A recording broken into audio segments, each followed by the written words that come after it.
Мы сегодня находимся в какой стране? Сейчас вы находитесь в Донецкой Народной Республике. Отдельно от Украины, да?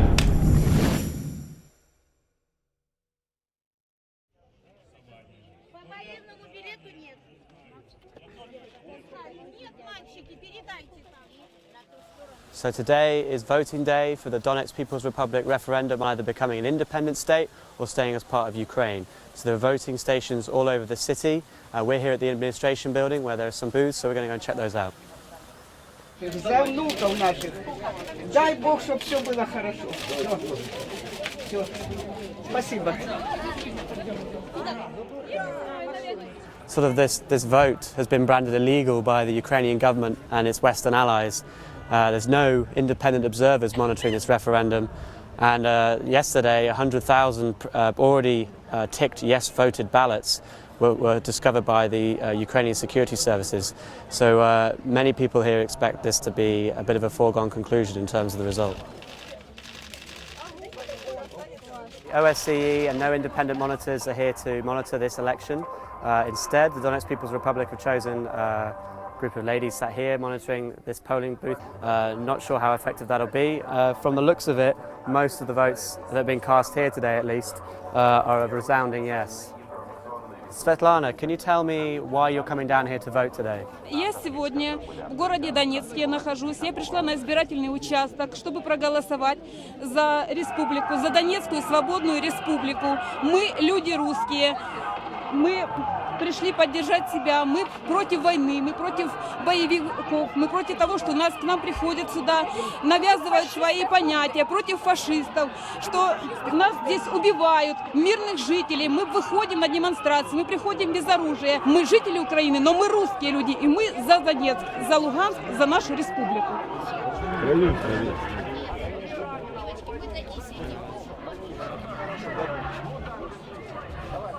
As we were interviewing Svetlana, 3 masked men with assault rifles grabbed us, forced us into the occupied administration building and demanded our memory cards. So we were filming outside the polling station in front of the administration building, and somebody clearly wasn't very happy with us doing that, and all 3 of us grabbed. These were men with weapons who had taken us, balaclavas, wearing balaclavas, and they had assault rifles with them. They proceeded to sort of ask who we were working for, what our objectives were. The guy said, I can make this very difficult for you, or I can make this very easy for you. Our bags were searched, our phones were taken off us, so we couldn't communicate.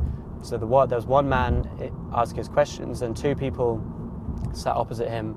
Our answers would be relayed back to the interrogator, and then he would ask them for an opinion on what they thought about our answers, whether we were being genuine or not, sort of like a strange lie detector test. And then for some reason this man decided to give us a sort of history lesson on how terrible the British Empire was, the atrocities that the British Empire has committed. He wanted to know what our feelings were on Mariupol, on Odessa, and finally he'd finished with his history lesson and we were free to go. They gave back our passports, our press accreditation and our mobile phones, and then led out the building, and that was it. It was just a lot of reiterating that we have to tell the truth. We're not going to let our detention put us off, so we're here at school number 9, near the centre of the city, to try and speak to some more voters. So Yuri, can you tell me how many people have voted here today? Я никогда на выборах столько людей не видел, чтобы было на избирательном участке. Очень много было людей. Чтобы 6 тысяч у нас проголосовало на участке, такое первый раз. И еще прошу обратить внимание на то, что нет людей с оружием. Нет здесь военных, нет с автоматами. Здесь все мирные, безоружные люди. Yuri, who's monitoring this election to make sure it's free and fair? Значит, наблюдателей нам никто не прислал извне. Наблюдатели приходили только наши, жители Донецка, которые заявили желание просто понаблюдать, сидели здесь. И сейчас вот есть ребята, которые пришли, мы хотим просто посмотреть, женщины, которые, как проходят выборы, нет ли фальсификации, нет ли, как там говорят, вбросы там и прочее, как нам могут сейчас инкриминировать все что угодно. Официальные власти нам никого не прислали. Даже средств массовой информации украинских не было. Это уже будет Следующий, какой этап будет нашей самостоятельной государственности, я не знаю. Это будет решаться дальше уже. Может быть, еще будет какой-то референдум, я не знаю. What do you think will happen if the Ukrainian government refuses to acknowledge the results of the referendum? Я не знаю. I don't know. But are you worried that the Ukrainian government Да. might try to... Переживают все. И волнуются очень все. Волнение у всех людей, и у членов комиссии, и у избирателей, всех волнений. Что будет дальше? Все переживают и все волнуются. Мы все хотим, чтобы украинское правительство нас услышало.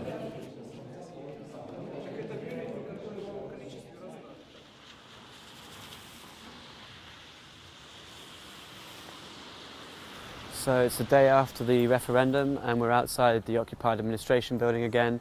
There's a press conference about to start. Maybe we'll get some sort of explanation with this conference.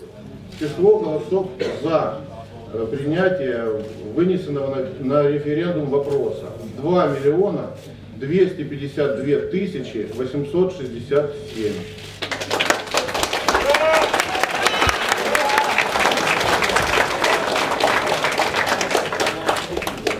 Число голосов против принятия вынесенного на референдум вопроса 256 тысяч 40 человек. Мы признаем референдум состоявшимся. Следующие действия – это обустройство социально-экономического сектора. В первую очередь, и второе направление – это, конечно же, армия. Почему? Потому что сейчас киевской хунтой развязана гражданская война на нашей территории. И тем незаконным уже формированием на нашей территории им будет предложено или же перейти на сторону народа, или же покинуть территорию области. Что же касается каких-либо переговоров, то единственный вариант, единственный вопрос у переговора с Киевом, который может сейчас звучать, это об обмене заложниками, не более того. И то при участии посредников. Посредниками мы видим Российскую Федерацию. Сейчас мы получили право суверенитета. То есть следующие шаги, это должно быть объявлено уже, это будет объявлено после консультаций с нашими экспертами.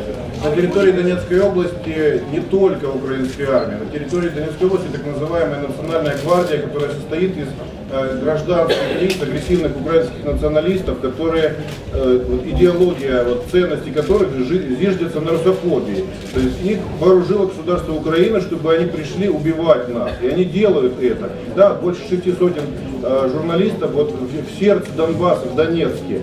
И мы, как Центральная избирательная комиссия, дали вам возможность снимать абсолютно все, что вы захотите, в любой части процесса. Каждый из вас чувствовал себя свободно. То есть каждый из вас чувствовал себя защищенным здесь. Мы сегодня находимся в какой стране? Сейчас вы находитесь в Донецкой Народной Республике.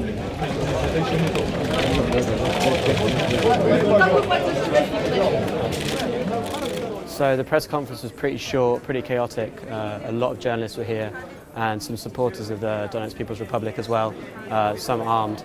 Denis Pushilin, an MP for the temporary Donetsk People's Republic government, was speaking, claims that it was a resounding yes result in the referendum. He gave the Ukrainian army now an ultimatum to leave or join the Donetsk People's Republic military. One interesting comment by Pushilin was that yesterday the media were very well protected and they were looked after and they were allowed to film everything, which was obviously very contradictory to our personal experience where we were detained for 3 hours for filming outside a polling booth. Pushilin was also talking about how now that they have control over their own future, that the Donetsk region will be a more prosperous place, and they will consult their experts on how best to form a new government and rule over this region. I guess though over the next couple of days we'll actually see how that works and comes into place.